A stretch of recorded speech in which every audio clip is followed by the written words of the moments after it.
Mandy. Hello, Mr. Meyer. Well, thank you for meeting with me again today. So, like I said, this is for class. It's just a 10-minute little expression. So, I know we talked a little bit, we talk every day at work and stuff. I know we talked a little bit yesterday about a situation that you had experienced in the department where some of your coworkers had frustrated you. And during that conversation, I felt a lot of frustration for you. I felt like that you felt like you wasn't validated for your opinion. And I felt like that you thought it was kind of unprofessional the way you went about that. You want to talk a little bit more about that? Yeah. I think it goes to the fact that being medical staff, being on a medical unit, you have a lot of bickering back and forth between like medical staff, nursing staff, and counseling. Like medical and the nursing staff is supposed to be, much higher than clinical.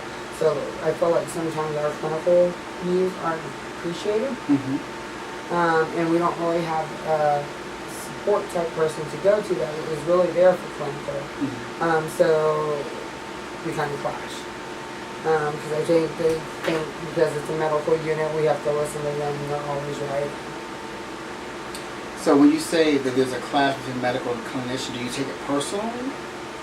I just get more offended.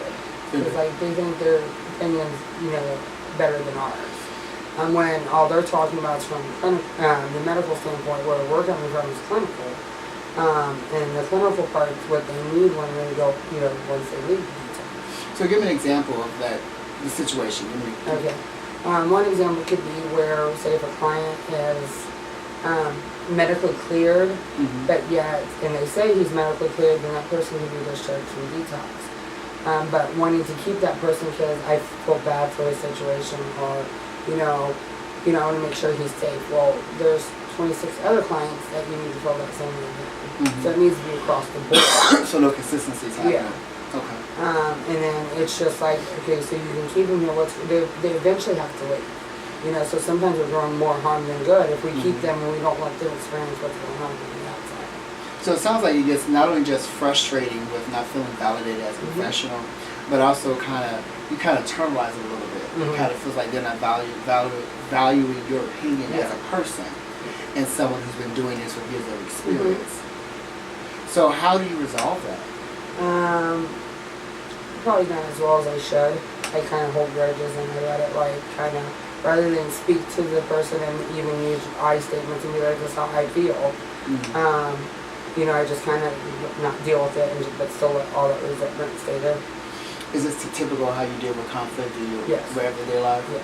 Is that working out for you? No, not very well. Okay. So what maybe in a professional setting, I think that in professional settings and in our personal lives, there is always something you do at home that you wouldn't do at work. Yeah. So sometimes when you're a clinician like you are, sometimes you practice what I say, not what I do. Yeah.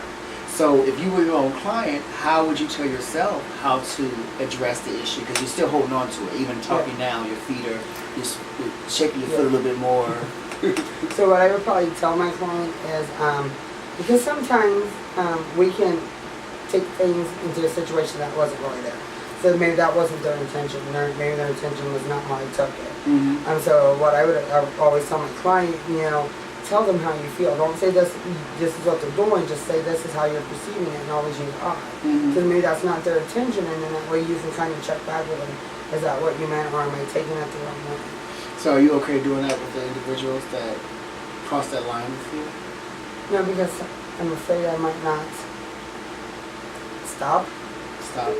Like as far as things might fly on my mouth, I keep it back. So what about if you kind of write down a script? Yeah. And not even just write down a script, maybe in your head stick to this is what I'm going to say. Because from the outside looking in, I think that there is a common, especially here at our agency, there's a common conflict between medical versus counseling. And sometimes we, on both sides, cross the line. Yeah.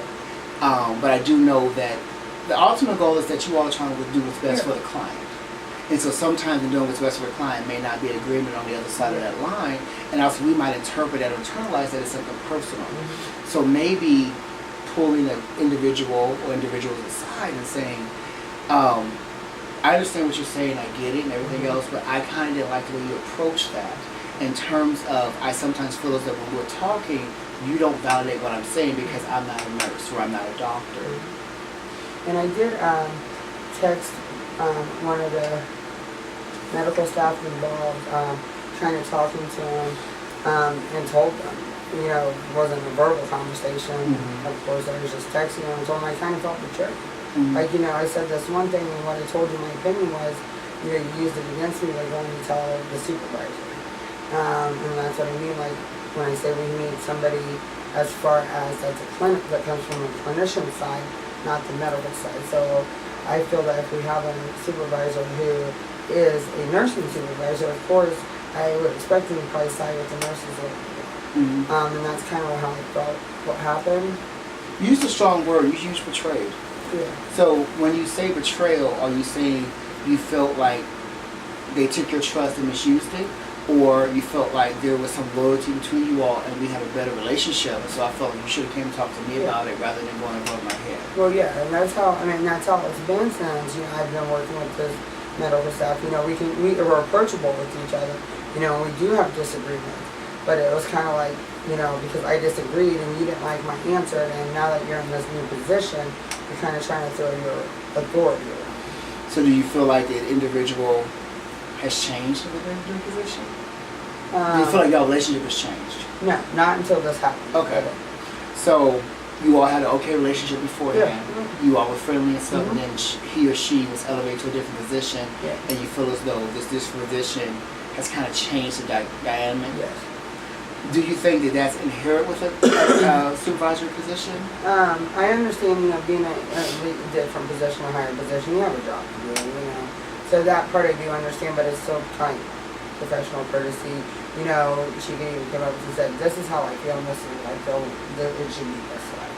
And then, you know, if it was done that way, probably none of this situation would occur. And then the other thing I heard you say was that if you had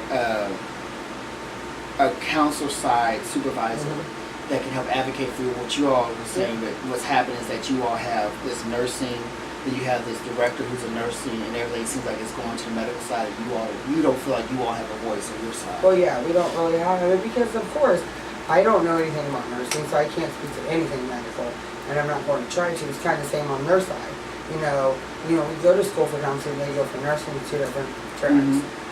So it's, I mean, I think it's kind of hard for them to clinically see where we're coming from and what we're talking about, because they are coming just from the medical aspect.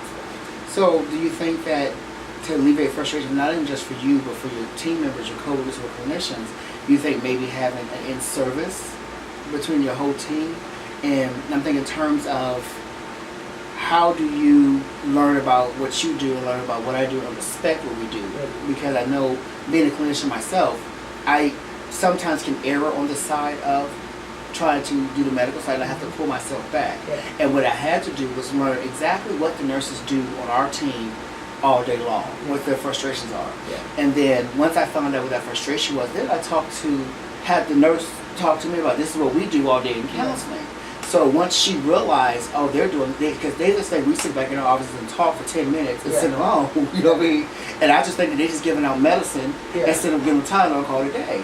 So I think that understanding what the other one does, over that communication, kind of get a little bit more sympathy, not even sympathy, a little bit more understanding of what your stress is. Because I think that for you hold on to this for a long time, and I think that sometimes you eventually let it go, but my fear for you is that it's going to have a pilot effect.